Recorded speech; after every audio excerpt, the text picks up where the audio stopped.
നിങ്ങൾക്കൊരാൾ നന്മ ചെയ്തു തന്നാൽ നിങ്ങൾ അവർക്ക് വേണ്ടി പ്രത്യുപകാരം ചെയ്യണമെന്നാണ് മുഹമ്മദ് മുസ്തഫ സ്വല്ലല്ലാഹു അലൈഹി വസല്ലം പഠിപ്പിച്ചിരുന്നത്. മൻ സനഅ ഇലൈക്കും, നിങ്ങൾക്കാരെങ്കിലും ഒരു നന്മ ചെയ്തു തന്നാൽ മഅറൂഫൻ ഫകാഫിഊഹു, നിങ്ങൾ പ്രത്യുപകാരം ചെയ്തു കൊടുക്കണം. ഫഇല്ലം തജിദൂ മാ തുകാഫിഊനഹു, നിങ്ങൾക്ക് അവർക്കൊന്നും പ്രത്യുപകാരം ചെയ്തു കൊടുക്കാൻ കഴിയില്ലെങ്കിൽ ഫദുഉ, നിങ്ങൾ അവർക്ക് വേണ്ടി പ്രാർത്ഥിക്കൂ എന്നാ പറയുന്നത്.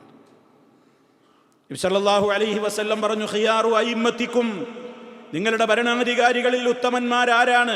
അല്ലദീന തുഹിബ്ബൂനഹും വയുഹിബ്ബൂനകും, അവർ നിങ്ങളെ ഇഷ്ടപ്പെടുന്നു, നിങ്ങൾ അവരെയും ഇഷ്ടപ്പെടുന്നു. വയുസല്ലൂന അലൈക്കും വതുസല്ലൂന അലൈഹിം, നിങ്ങൾ അവർക്ക് വേണ്ടിയും പ്രാർത്ഥിക്കുന്നു, അവർ നിങ്ങൾക്ക് വേണ്ടിയും പ്രാർത്ഥിക്കുന്നു എന്നാണ് നബി സല്ലല്ലാഹു അലൈഹി വസല്ലം പറയുന്നത്.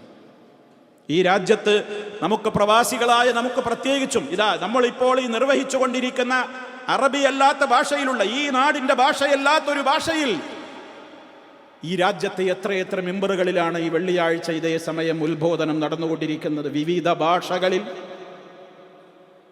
ഇത് ഈ രാജ്യം നമുക്ക് ചെയ്തു തന്ന ഒരു അനുഗ്രഹമാണ്.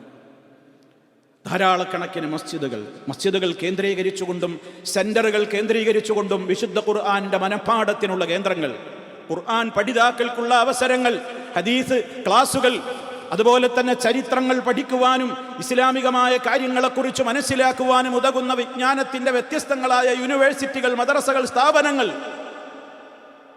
എല്ലാവർക്കും അത് അനുഭവിക്കുവാനുള്ള യോഗവും ഭാഗ്യവും ഒക്കെ ഇവിടെ ഈ രാജ്യം ഒരുക്കി തന്നത് ഈ രാജ്യം നമുക്ക് ചെയ്ത ഒരു അനുഗ്രഹമാണ്. വഷ്കുറൂ നിഅമത്തല്ലാഹ് ഇൻ കുൻതും ഇയ്യാഹു തഅബുദൂൻ, അല്ലാഹ് ചെയ്തു തരുന്ന നിഅമത്തുകളോട് നിങ്ങൾ നന്ദിയുള്ളവരാകൂ. നിങ്ങൾ അവനെ മാത്രം ആരാധിക്കുന്നവരാണെങ്കിൽ വഷ്കുറൂ ലില്ലാഹ്, അല്ലാഹുവിന് ശുക്ർ ചെയ്യൂ. ഇൻ കുൻതും ഇയ്യാഹു തഅബുദൂൻ, നിങ്ങൾ അവനെ മാത്രം ആരാധിക്കുന്നവരാണെങ്കിൽ. മസ്ജിദുകളും മദ്രസകളും ഖുർആൻ പഠന സൗകര്യങ്ങളും സംവിധാനങ്ങളും ഒക്കെ നമുക്ക് അല്ലാഹു ചെയ്തു തന്ന നിഅമത്താണെങ്കിൽ അതിന് ശുക്ർ കാണിക്കേണ്ടത് എങ്ങനെയാണ്? നേരത്തിന് പള്ളിയിൽ പോകണം. മുഴത്തിന് എല്ലാ റൗണ്ട് ബോട്ടുകളിലും പള്ളി മനോഹരമായ മസ്ജിദുകൾ നിർമ്മിച്ചു തന്നിട്ട് കിടന്നുറങ്ങുകയാണ് സുബഹിക്ക് നമ്മുടെ റൂമിൽ. നിസ്കാരത്തിന് വരൂ, വിജയത്തിലേക്ക് വരൂ എന്ന് ബാങ്ക് കേട്ടിട്ടും മൂടിപ്പുതച്ച് കിടന്നുറങ്ങുന്നവൻ നന്ദി കെട്ടവനല്ലേ? ഒരു രാജ്യം ചെയ്തു കൊടുത്ത ഇത്രത്തോളം വലിയ സൗകര്യങ്ങൾ ഇതൊന്നും കിട്ടാത്ത, ഒരു ബാങ്കൊലി കേൾക്കാത്ത, പേടിച്ചിട്ട് നിസ്കാരത്തിന് പള്ളികളിലേക്ക് പോകാൻ സാധിക്കാത്ത, വെടിയൊച്ചകളും യുദ്ധത്തിന്റെ ഭീതികളും കൊണ്ട് നിറഞ്ഞിട്ടുള്ള എത്ര രാജ്യങ്ങളുണ്ട്. അതിനിടയിൽ നിന്ന് നമുക്ക് അല്ലാഹു നിർഭയത്വം തന്നില്ലേ? ആരാധനക്കുള്ള സൗകര്യങ്ങൾ തന്നില്ലേ? നല്ലവനായി ജീവിക്കുവാനുള്ള സംവിധാനങ്ങൾ ഏർപ്പെടുത്തി തന്നില്ലേ? വിശുദ്ധ ഖുർആൻ പഠിക്കാനുള്ള അവസരങ്ങൾ തന്നില്ലേ?